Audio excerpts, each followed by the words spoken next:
ଦେଖ ଭାରତବର୍ଷର ହେଉଛି ୟୁନିଟ୍ ଇନ୍ ଡାଇଭର୍ସିଟି, ଅର୍ଥାତ୍ ଭିନ୍ନତା ଭିତରେ ଆମ ଭିତରେ ଏକତା।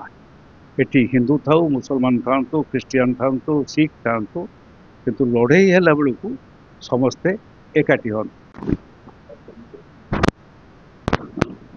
ଆମର ଭାରତବର୍ଷ ସମ୍ପର୍କରେ ଯେଉଁମାନେ ଯେଉଁ ଦାର୍ଶନିକ ମାନେ କହିଯାଇଛନ୍ତି, ଶେଷ ସିଦ୍ଧାନ୍ତଟି ହେଉଛି ଦେଖ ଭାରତବର୍ଷର ହେଉଛି ୟୁନିଟ୍ ଇନ୍ ଡାଇଭର୍ସିଟି, ଅର୍ଥାତ୍ ଭିନ୍ନତା ଭିତରେ ଆମ ଭିତରେ ଏକତା।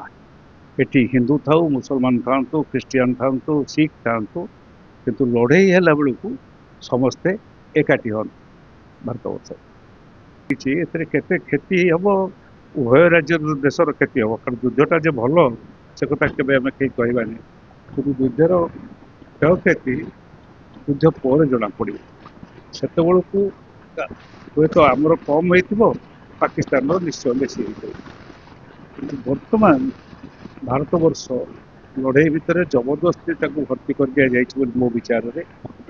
ଆବଶ୍ୟକତା ଲଢ଼େଇର ଜମା ନଥିଲା ବା ଭାରତବର୍ଷ ଚାହୁଁନଥିଲା, କିନ୍ତୁ ଜବରଦସ୍ତି ତା ଭିତରେ ଭର୍ତ୍ତି ହେଇଛି। ମୁଁ ଭାବୁଛି ଲଢ଼େଇ ଚାଲିବ, ଏଇ ଲଢ଼େଇ ନିଶ୍ଚୟ ଚାଲିବ। କାରଣ ପଛରେ ବୃହତ ଶକ୍ତିମାନେ ଆସି ଜୁଟିଗଲେ, ବର୍ତ୍ତମାନ ନାଟକ କରୁଛନ୍ତି। ସେଥିରେ ବର୍ତ୍ତମାନ କିଏ ଭାରତ ପାଖରେ, କିଏ ପାକିସ୍ତାନ ପାଖରେ। ତେଣୁ ସେ ଦୃଷ୍ଟିରୁ କିଛି ସମୟ ଲଢ଼େଇ ଲାଗିବ, କିନ୍ତୁ ଗୋଟିଏ ଭଲ ସଂକେତ ଭାରତ ପାଇଁ ହେଉଛି, ଭାରତରେ ଆମେ ସମସ୍ତେ ବର୍ତ୍ତମାନ ଏକତ୍ରିତ ହେଇଛନ୍ତି।